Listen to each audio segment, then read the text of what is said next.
I've got a question for all those who are so unsceptical they believe whatever Christopher Monckton says about climate.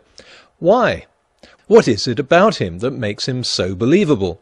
Is it his science background as science advisor to Margaret Thatcher? Or Lord Christopher Monckton, former science advisor to Prime Minister Margaret Thatcher? Is it the fact that he wrote several peer-reviewed scientific papers, so he must know what he's talking about? Now, when I write a peer-reviewed paper in a scientific journal... Or is it simply the weight of his irrefutable arguments, which you've checked for yourselves, and show quite clearly that his fellow scientists have got things wrong?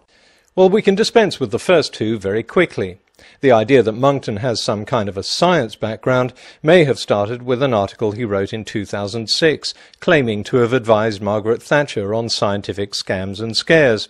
In fact, he has no science background. He has a degree in classics and a diploma in journalism. And if he was Margaret Thatcher's science advisor, let's check her autobiography to see what she thought of his advice. That's funny. Margaret Thatcher says her science advisor in the policy unit was George Guy's. Well, maybe Monckton was the man who advised her specifically on climate change. After all, he says so himself. Now, Margaret Thatcher, whom I used to advise on this question 25 years ago... Nope, Margaret Thatcher disagrees. She specifically says George Guy's advised her on climate change, as a result of which she made a speech about it to the Royal Society and set up the Climatic Research Unit. So what role did Monckton play in her life? Well, let's take a look in the index. Molotov, Molyneux, monetarism? In the entire 900-page autobiography, it seems Margaret Thatcher couldn't find room for a single mention of one of her most important advisers. To be fair to Monckton, he started out in his climate campaign freely admitting he has no qualifications as a scientist. So you may be thinking, what right does a non-scientist, albeit a former political advisor to prime ministers, have to talk to us about the science of climate change? What about that peer-reviewed scientific paper? No, Monckton never wrote one. He was invited to submit an opinion piece to the newsletter of the American Physical Society as part of a debate. This isn't one of the APS's peer-reviewed journals.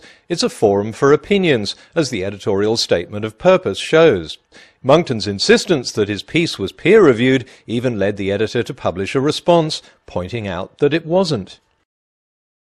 By now, I'm sure a lot of Monckton fans will be saying, what does it matter if he isn't a scientist? He was never Margaret Thatcher's science advisor and has never published a scientific paper. If he's not presenting his own theories, but just correctly presenting data and inferences from the scientific literature, he doesn't need a science background. And I agree. But all this is conditional on these facts and these quotes being correct.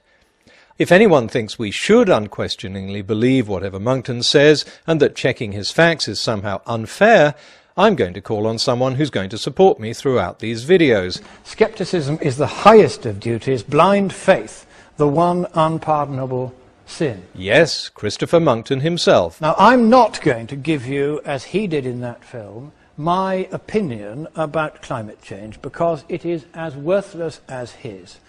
Everything I say, I can and will, on request, verify, either in the data or with equations or in the peer-reviewed literature. Then that makes things very easy. Where Mr. Monckton gives sources, we can check them to make sure he's quoting them correctly. Where he doesn't give sources, we'll find out if he has any. Because as we'll see later in this video, I wrote to Mr. Monckton asking him to verify certain facts and asking for his sources, but the results were quite extraordinary, because I discovered that the person who can best debunk Christopher Monckton is Christopher Monckton himself.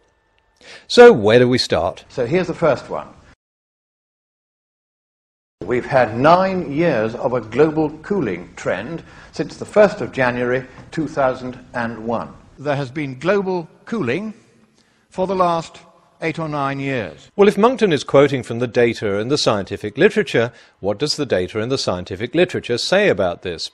A paper published in 2008 by the National Climate Centre in Australia looked at temperature data from the world's 3 terrestrial temperature monitoring bodies and concluded, in all 3 data sets, the linear trend over 1998 to 2007 is upward, i.e. one of warming, even if the warming is weaker in the British data set than in the American data sets. 1998 was even warmer than Monckton's starting point, 2001. In addition, an independent group of statisticians was given the raw data by the Associated Press without being told what it was. The experts found no true temperature declines over time. And the AP quoted NOAA Climate Monitoring Chief Deki Arndt as saying, "The last 10 years are the warmest 10-year period of the modern record. Even if you analyse the trend during that 10 years, the trend is actually positive, which means warming." So if temperature monitoring bodies and reviewers and statisticians say the trend is up, what experts is Monckton citing to show the trend is down? And what that looks to me like is a fairly hefty, and indeed it is, statistically significant rate of fall. It turns out, none. Monckton is giving us his own opinion, and since he has no expertise in this field, he's quite right to say that his opinion is as worthless as Al Gore's. For a start, you can't tell statistical significance just by looking at a graph. As I explained in an earlier video, statistically significant doesn't mean notable. It has a specific mathematical meaning and has to be calculated. But statistically significant or not, how did Monckton end up drawing a downward trend line when all the experts insist that the trend is up? It turns out the answer is very simple. It all depends on where you choose your start and end points. Global temperatures are subject to short-term cyclical factors, from the El Niño Southern Oscillation every few years to the solar cycle every 11 years. So if you choose the start and end point over a very short period of time, with strong warming factors such as El Niño near the start and an exceptional solar minimum towards the end, these natural background fluctuations will skew the result. John Grego, a professor of statistics at the University of South Carolina, told the AP, "If you look at the data and sort of cherry-pick a micro-trend within a bigger trend, that technique is particularly suspect." If Monckton fans find that hard to believe, I have someone here who'll tell you exactly the same thing. If you choose your start points and your end points carefully enough, you can make it look as though any trend you want is happening. We've had 9 years of a global cooling trend since the 1st of January 2001. So how do climate scientists and statisticians get around this problem? As I explained in Climate Change, Is the Earth Cooling? For one thing, they look at time periods over decades rather than just a few years. When you expand the timeline and look at the last few years in context, things look a little different. They can also correct this data for anomalies like the El Niño Southern Oscillation. But most commonly, they even out the background fluctuations by taking a moving average every 5, 10 or 11 years.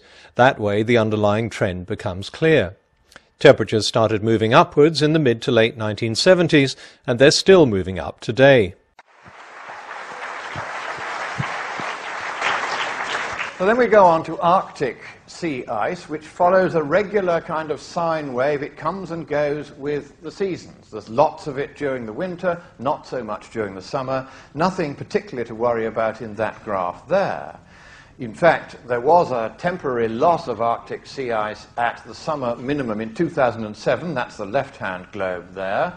But then by 2008, it's the purple area, which is the sea ice. That's just the way the computer graphics from the satellite do it. By 2008, half of that missing ice had come back. By 2009, nearly all of it had come back. So we're not looking at a sort of long-term systematic loss of ice in the Arctic. Now this surprised me because research papers show there's been a steady loss of Arctic sea ice for 30 years. Since Monckton says everything he tells us comes from the data and the scientific literature, then it should be easy to discover who's right. All I needed was Monckton's source. As so often happens, Monckton doesn't give a source, so I wrote to him asking for one, and he wrote back, "For Arctic and Antarctic sea ice, see the monthly CO2 reports that I produce for the Science and Public Policy Institute. The graphs are all explained and sourced." There was only one graph that specifically related to Arctic ice, going back just 10 years, and while the graph was sourced, the interpretation of it was not. So I asked Monckton again for the sources that back up his claim that we're not looking at a sort of long-term systematic loss of ice in the Arctic. He came back with this. Arctic sea ice has indeed been declining in extent for 30 years, and the monthly CO2 reports fairly reflect this. What was that first bit again? Arctic sea ice has indeed been declining in extent for 30 years.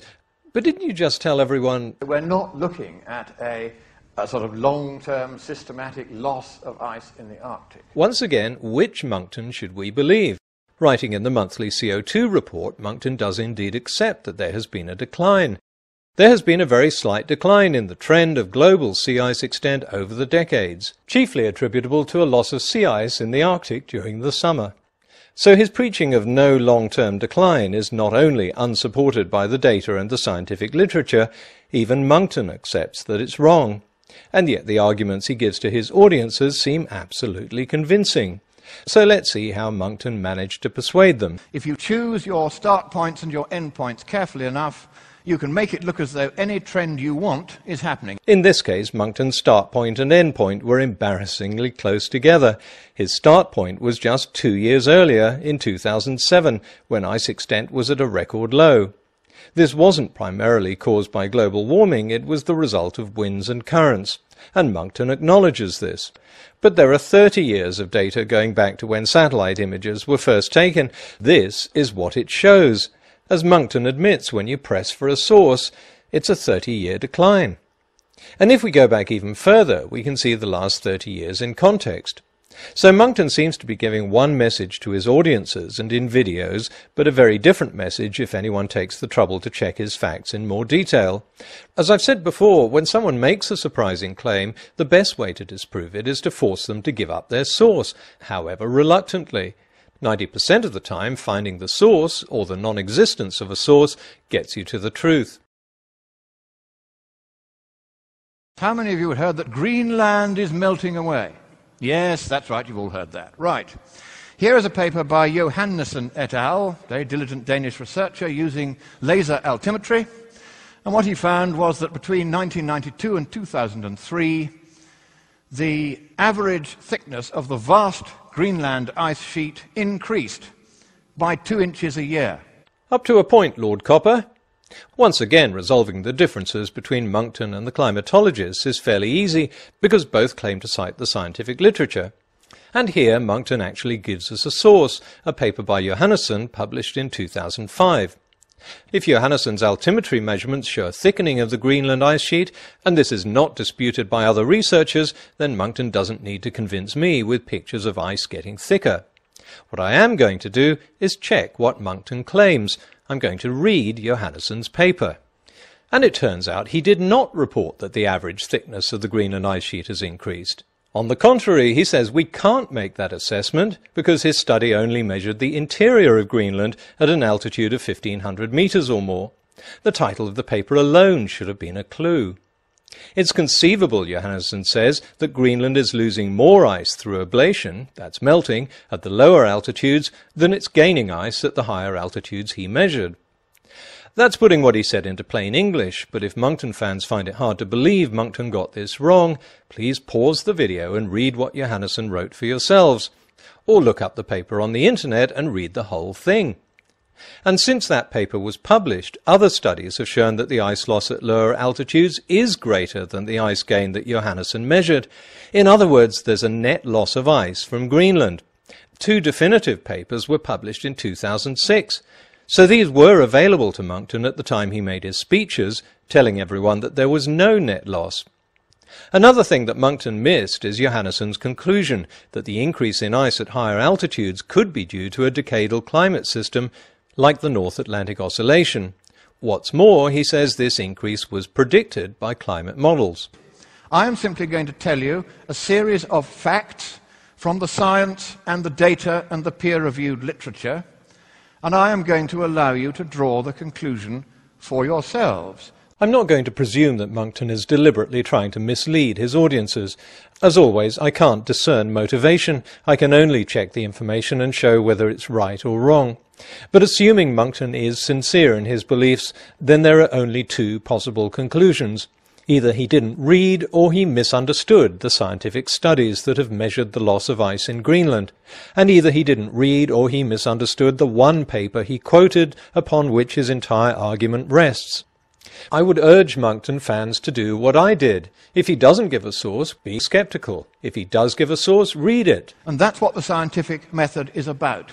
It's about checking. Monckton gets so many things wrong, and it's so easy to show that he's wrong, that I've got at least 2 more videos to do on him. And in case they get removed from YouTube, please copy and mirror them.